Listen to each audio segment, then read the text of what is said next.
Okay. We left off on page Chav Gimel.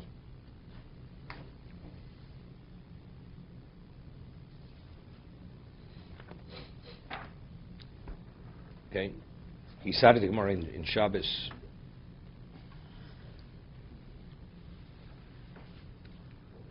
The first column, second paragraph.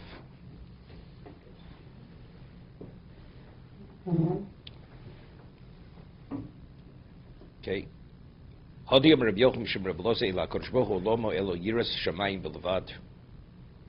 had a question, who said what? Did Reb Loza say it, or did Reb Yehuda say it? Because there was a person who passed by, and they stood for him. They said, we have to stand, acknowledge him. It wasn't because of his Torah, it was because of his Yiras Shamayim. So the Gemara proved that Reb Loza is the one who said you have to acknowledge him for his Yiras Shamayim, this person. Because Rabbi Yochanan cites Reb Loza who says, Ein la kodesh baruch hu lomo ela Yiras Shamayim levod. Shenem avatu yisrael ma'ashem shoel mi'imoch kim liyiro. Uksiv v'yomel lo'odem hein Yiras Hashem hichochmo shkem b'loshin yevoni. In Greek, korin la'achas hein this time. So it's a conclusive proof. Hamaymer zebo levar legalos al madregas malas al madregas u'malas hayiro. This statement, the Gemara, is coming to reveal the level and the exaltedness of Yira, of Yiras Shamayim, ubir dovazeh. And the understanding of this is, ki olam nivra al yidei zeh, she'yizbarach oleh al olam. What is the principle? If there's a creator, what does the word creator mean? Creation exists because there's a creator. It didn't just come about by itself. So there's what's speaking about cause and effect. The reason why existence exists because there was a being who caused it to be. Ki asher hu oleh shaykh elov olul hu anivro asher olul v'nivram ito. It came about and was created because of him. V'im ein kan yiro ba'olam. A person doesn't acknowledge Hashem, even though there is a God. But if there's no yira, you have no reverence, ki'ilu ein olu. As if there's no cause. If everybody are free agents to do as they please, although we all acknowledge that there's a God, it means nothing. So we live our lives as if God is irrelevant. So the cause is irrelevant to the effect. No, it's lahavdil, You buy something that's manufactured. Once you purchase it, now it's mine, I do it as I choose. It's irrelevant to what the manufacturer said. It's irrelevant. Rip off the tag of the pillow. Okay. You see where he's going back to. Okay. He's going back to Brownsville. Okay. So, v'mein kan yira ba'olam kilei nolu. Ki ha'yiro hi kamo shamar she'odom hu olul v'imkein im ein yiro ein shach brio ba'olam. She'abriya l'olam machma she'yizbarach Allah sa'olam. The whole concept of creation is what there was a creator. But if there is no yira, you have no reverence, you have no fear of anything, that the world was created becomes irrelevant. It's interesting.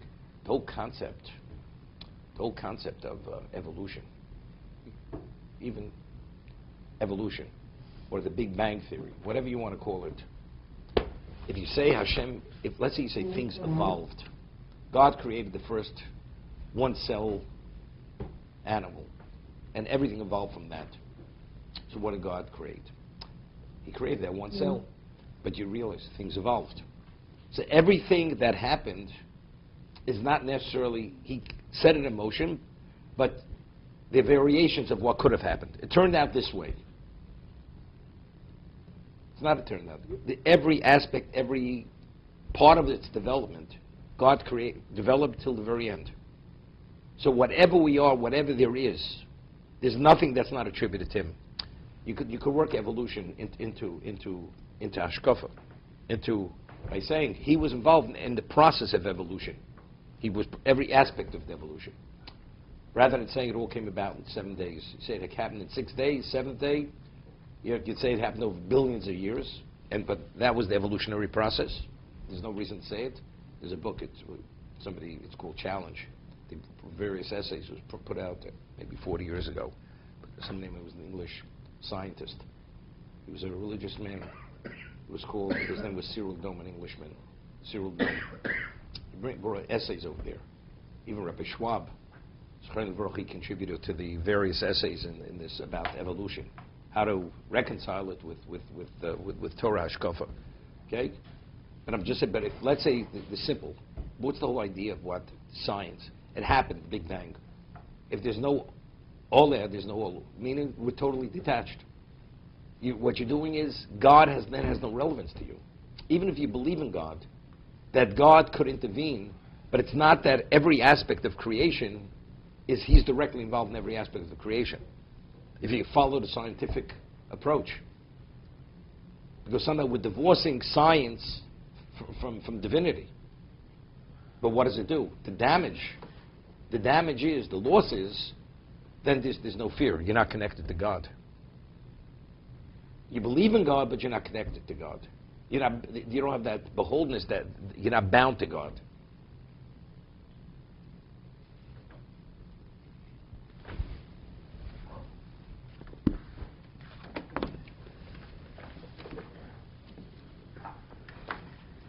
If you read the story of Yosef with the famine, with the rov, he took everything from them. So they said, we spent all our money. He says, what, right? What, they didn't know they had livestock. They knew they had livestock. He says, what about your livestock? They believed once they gave up all their money, now somehow the government has to give them food. He says, no. He says, you have more to give. Once you give it all away, then we'll talk. Right? People have to be put in touch on reality. You want food, you have to pay. But it's my last asset. It doesn't make a difference. Afterwards, when they finally said, everything's become desolate, we only have our bodies, so they became subjects of it. They sold themselves to the king. He says, 4/5, the government takes 1/5. We thank you.